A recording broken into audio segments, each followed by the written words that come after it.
여러분, 성도로서 또한 신앙인으로서 가장 매력 있는 사람은 어떤 사람일까요?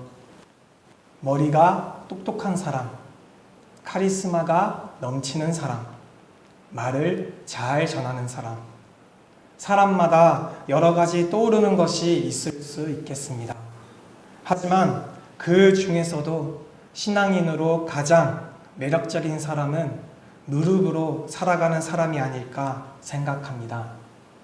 저는 목사이지만 진심으로 기도로 자기 삶을 풀어가는 그런 분들을 만나거나 이야기를 나누면 정말 존경스럽고 또한 자극을 많이 받습니다. 오늘 우리가 함께 살피려고 하는 사도 바울이 바로 그런 기도의 사람이었습니다. 그는 정말 대단한 스펙을 가지고 있었습니다. 집안도 좋았고 머리도 똑똑했을 것입니다. 바리새인 중에 바리새인이라고 할 만큼이었습니다. 그는 석학으로 존재감 이런 것들만 해도 얼마든지 내세울 것이 많았습니다. 하지만 바울은 예수님을 만난 후 그 놀라운 사랑을 경험한 후 철저하게 무릎으로 살았습니다. 누구보다 기도하는 사람이었고 또 기도의 능력을 경험한 사람이었습니다. 바울은 3번에 걸쳐서 선교 여행을 주도합니다. 그때 소아시아와 헬라의 여러 지역을 다니면서 복음을 전하고 교회를 세웠습니다. 갈라디아, 에베소, 빌립보, 데살로니가, 고린도 같은 교회들입니다. 특히 오늘 읽은 본문은 에베소를 향해 쓰였던 편지이지만 또한 아시아 전 지역의 교회들이 돌아가면서 읽도록 보내진 회람 서신이었습니다. 주 수신자인 에베소 교회는 남달랐습니다. 바울이 3년 동안 심려를 기울여 복음을 전하고 사역했던 곳입니다. 특별한 관심과 애정을 가지고 있었을 것입니다. 특별히 오늘 본문 말씀은 에베소 교회를 향한 바울의 중보 기도입니다. 목회적 기도이고 영적 아버지로서의 기도입니다. 바울이 쓴 이 편지는 에베소 교회가 이런 교회 되었으면 좋겠습니다 하는 그런 바람이 가득 들어 있습니다. 우리 다 같이 함께 15절, 16절 말씀을 다시 한번 함께 읽겠습니다. 시작. 이로 말미암아 주 예수 안에서 너희 믿음과 모든 성도를 향한 사랑을 나도 듣고 내가 기도할 때에 기억하며 너희로 말미암아 감사하기를 그치지 아니하고. 아멘. 이 한 구절 한 구절은 참 꼭 씹어야 할 말씀입니다. 바울은 이 에베소 교회 성도들을 가슴에 품고 기도하는 일을 그치지 않았다는 것입니다. 사실 원문의 내용을 보면 그치지 않다라는 원어의 뜻은 복수로 기록되어 있습니다. 복수의 단어를 사용했다는 것은 그의 기도가 한 번의 기도가 아니라 지속적이고 계속된 그런 기도였다라는 뜻입니다. 어떤 신학학자는 이 부분을 이렇게 설명했습니다. 바울은 에베소 교회를 위해 기도할 때 성도들의 이름을 일일이 불러가면서 개별적인 중보 기도를 했다. 저를 포함한 우리 모두는 다른 영혼을 섬기는 사역자로서 바울에게서 도전을 받습니다. 바울은 그저 전하는 것으로 세상 사람들을 교회로 인도하는 것으로 나 할 일 다 끝났어 그렇게 생각하지 않았습니다. 그들이 그리스도 안에서 건강한 신앙인으로 생명을 끝까지 피워낼 수 있도록 끊임없이 그들을 이끌고 강구한 것을 볼 수 있습니다. 예를 들어 구역장 권찰 되시는 분은 그 구역을 위해서 계속해서 기도하는 것입니다. 교사라면 한 아이를 놓고 계속해서 기도하는 것입니다. 우리에게는 그런 사명이 주어져 있다라는 사실입니다. 바울의 기도가 예사롭지 않은 것은 그가 지적 소양만 가진 사람이 아니라 영적 세계가 열려 있었기 때문입니다. 여러분, 우리는 보는 것만큼 기도할 수 있습니다. 아는 것만큼 기도하게 됩니다. 부모가 자식을 위한 기도도 그렇습니다. 하루에 딱 5분만 기도하는 사람도 자녀를 위해서 기도합니다. 그렇지만 그 기도 내용이 중요합니다. 내가 아는 것밖에 기도하지 못하는 겁니다. 그렇기 때문에 우리는 항상 영적인 눈이 뜨여 있어야 합니다. 그것을 구하는 것입니다. 우리가 자녀를 위해서 기도하는 것이 좋은 대학을 가고 좋은 아내, 좋은 남편을 만나서 좋은 가정을 꾸리게 해달라고만 기도하진 않습니다. 물론 그런 기도들도 드리지만 그것이 정말 기도의 전부가 아닐 것입니다. 바울의 기도가 정말 깊고 어마어마한 굉장히 폭이 넓은 그러한 기도인 이유는 그가 영적 눈이 열린 사람이었습니다. 우리는 잘 알고 있습니다. 기도하는 것은 정말 중요하지만 무엇을 구하느냐 하는 것은 더 중요합니다. 무엇보다 결국 삶을 돌아보았을 때 내가 뒤를 돌아보면 기도한 대로 가고 있었다라는 사실입니다. 우리는 오늘 바울의 기도에 대해서 함께 나누고자 합니다. 바울이 사랑하는 에베소 교회를 향해 드렸던 첫 번째 기도는 그들이 하나님을 알게 해 주옵소서입니다. 우리 17절 말씀을 다 같이 함께 다시 한번 읽겠습니다. 시작. 우리 주 예수 그리스도의 하나님 영광의 아버지께서 지혜와 계시의 영을 너희에게 주사 하나님을 알게 하시고. 아멘. 좀 더 자세히 알기 위해서 다른 번역 성경을 보면 이렇게 기록되어 있습니다. 그리스도의 하나님 영광의 아버지께서 여러분에게 지혜를 주셔서 첫째, 그리스도가 어떤 분이며 두 번째, 여러분을 위해 무엇을 해주셨는가 분명히 알게 해주시기를 끊임없이 기도하고 있다라고 기록되어 있습니다. 여러분, 바울은 기도드렸을 때 하나님이 누구시고 그분이 자신을 위해서 무엇을 했는지를 알기를 원합니다. 하나님을 알게 해주시옵소서 이렇게 기도를 드렸다는 것입니다. 우리가 부모가 자녀에게 이웃에게 이렇게 하나님께 기도를 드릴 수 있으면 얼마나 좋을까요? 하나님, 우리 아이가 하나님을 알게 하시고 하나님이 그를 위해서 뭘 했는지를 알게 해 주옵소서라는 기도가 얼마나 축복된 기도입니까? 이 지식이 얼마나 복된 지식일까요? 모든 지식의 근본이고 구원과 축복이 다 여기에 들어 있습니다. 세상적으로 아주 똑똑했던 바울이었지만 바울이 이 지식과 비교했을 때 다른 건 다 배설물 같다고 한 이유도 우리가 알아야 합니다. 나를 알고 하나님을 알아야 합니다. 그래야 세계를 알고 미래를 알 수 있습니다.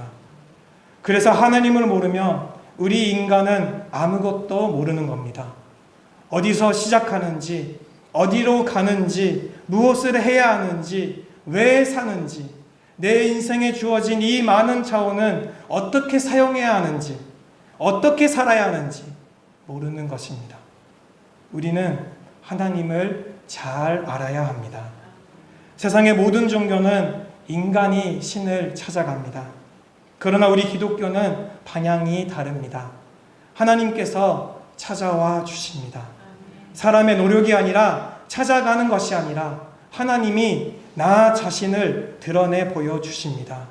하나님께서 그분을 드러내는 것, 보여주시는 것을 좀 어려운 말로 계시라고 합니다. 하나님이 우리에게 자신을 보여주시는 통로는 자연을 통해 보여주는 것도 있고 또한 특별한 계시도 있고 성경을 통한 계시가 있습니다. 하지만 오늘 본문에 보면 계시의 영을 받아 마음의 눈이 밝아져 신령한 세계를 보게 해 주옵소서라고 기록되어 있습니다. 우리는 딱 내 눈에 보이는 이 육신적인 것만 본다면 그것밖에 소망할 수가 없습니다. 이게 문제입니다. 내가 모르면 사모할 수도 없고요. 내 눈이 열리지 않으면 바램도 없습니다. 그래서 내 안에 하나님을 아는 지식이 있다면, 예수 그리스도가 나의 구주로 믿어지고 인정된다면 감사하는 것입니다. 하나님이 성령으로 내 마음을 밝혀주신 결과이기 때문입니다. 성령이 아니고는 주를 주라고 시인할 수가 없습니다. 고린도전서 2장 3절 4절 말씀입니다.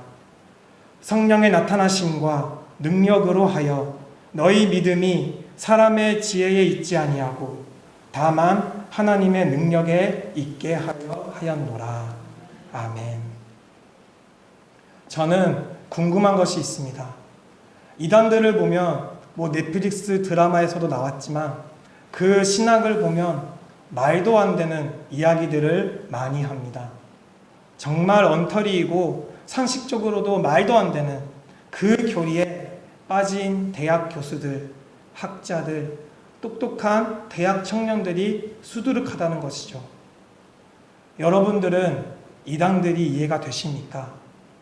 아니, 제정신이 저걸 따라가나 저걸 믿어지나 싶은데 정말 저들은 인생을 던지거든요.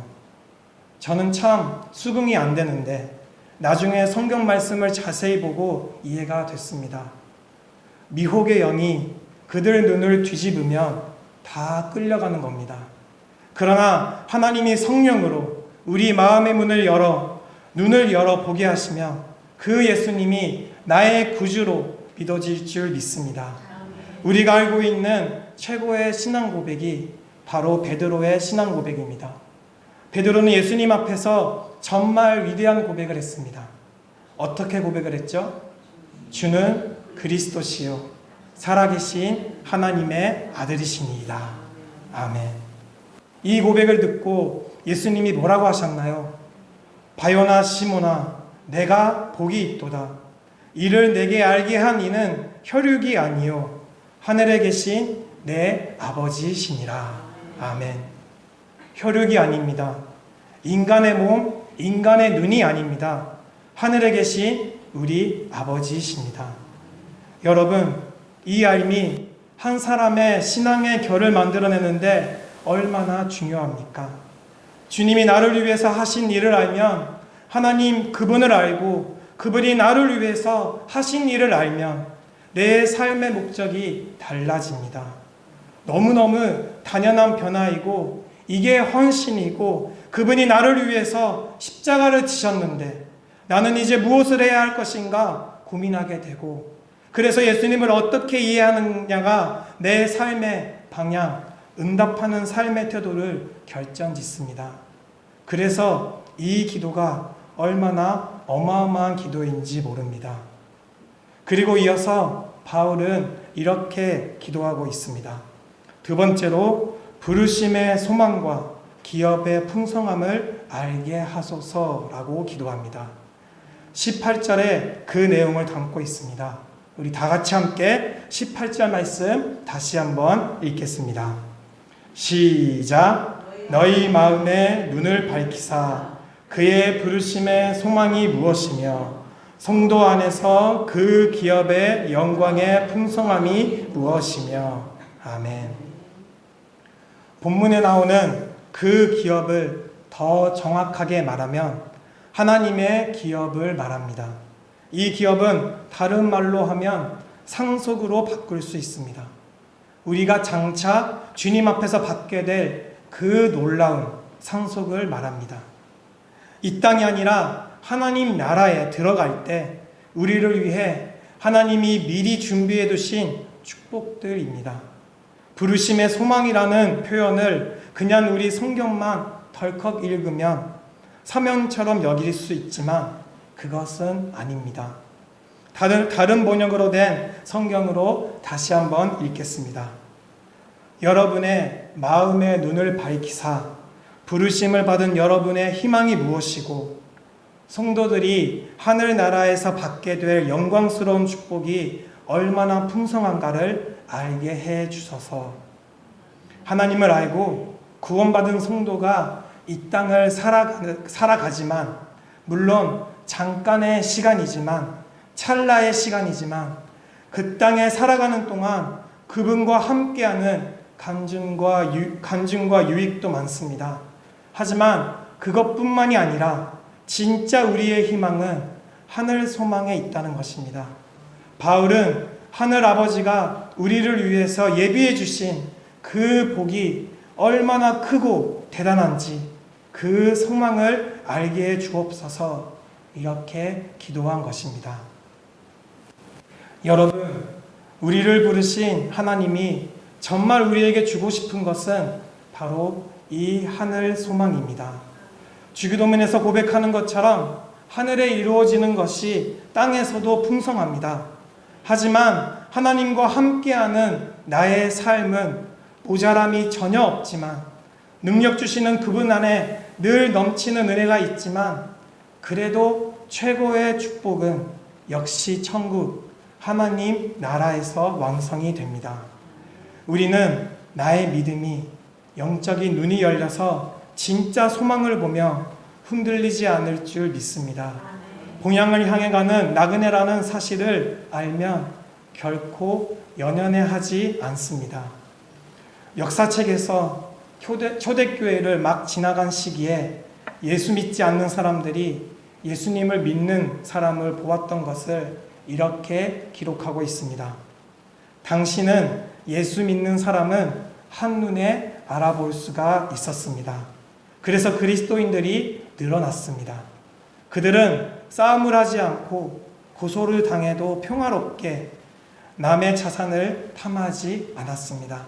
그들은 그들끼리 모이면 이상한 노래를 불렀습니다. 그들은 십자가에 못 박힌 예수라는 사람을 경배하는데 그들은 이곳 시민이면 마치 외국인처럼 살고 있었습니다. 라고 책에는 써져 있었습니다. 그들은 그 척박한 땅에 신앙의 자유 하나를 고수하기 위해서 삶의 예의와 함께 온갖 고통을 받고 있는데 근데 전혀 그 무게감을 느끼지 않고 이 땅에 살고 있었습니다.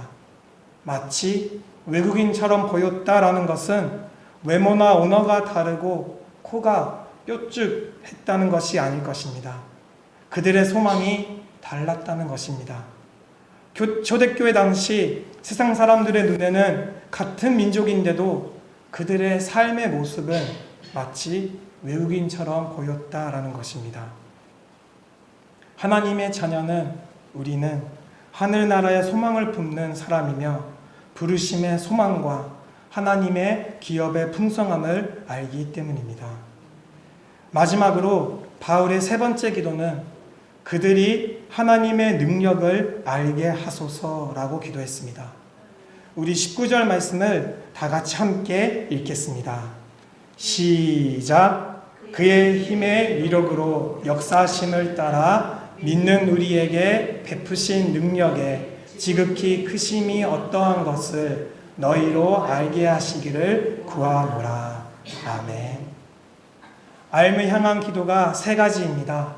하나님을 알게 해 주시옵소서, 천국의 영광을 알게 해 주시옵소서, 그리고 하나님의 능력을 알게 해 주시옵소서입니다.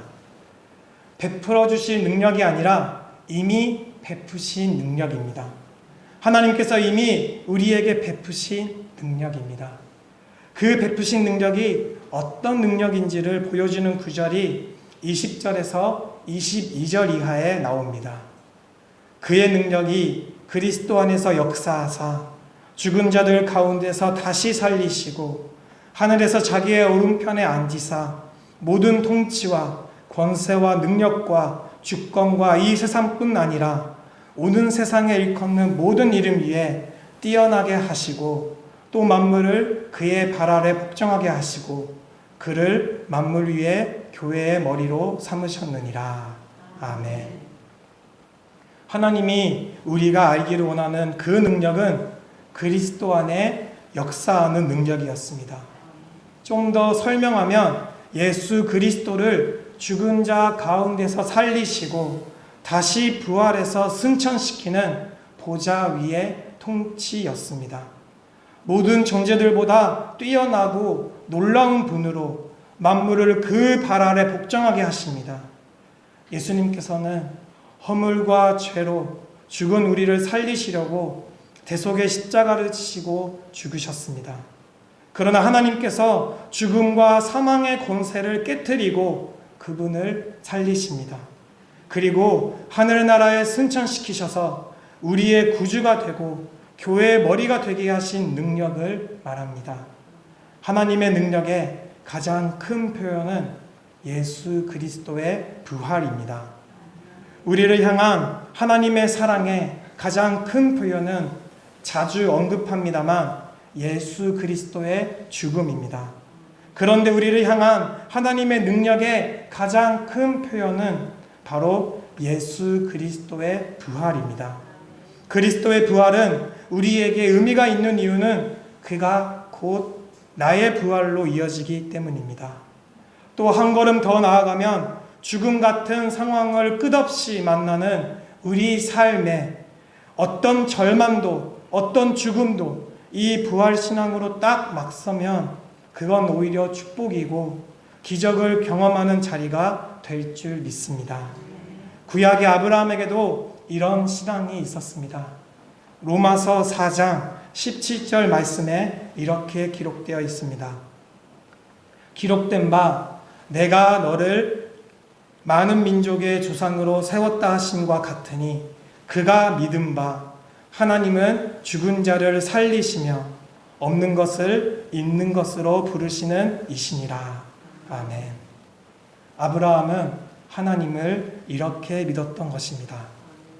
사랑하는 여러분, 우리는 짧게 오늘 바울의 기도 3가지를 함께 나누었습니다. 바울의 기도는 그들이 하나님을 알고 부르심의 소망과 기업의 풍성함을 깨닫고 하나님의 능력을 아는 것입니다. 우리는 이미 이 사실들을 믿고 있습니다. 깨닫고 있습니다. 그래서 우린 나의 이웃에게 이런 기도를 드려야 합니다. 나의 자녀를 위해서 축복해 주어야 하며 나의 이웃을 위해서 기도해야 하며 하나님을 모르는, 하나님을 아직 믿지 못하는 사람들을 향해서 외쳐야 할 것입니다. 우리 모두가 기도의 능력을 믿으며 계속해서 하나님께 부르짖으며 하나님께 구하며 이 땅 가운데서 맡겨주신 그 사명을 감당하는 우리 모두가 되시길 간절히 소망합니다. 이 시간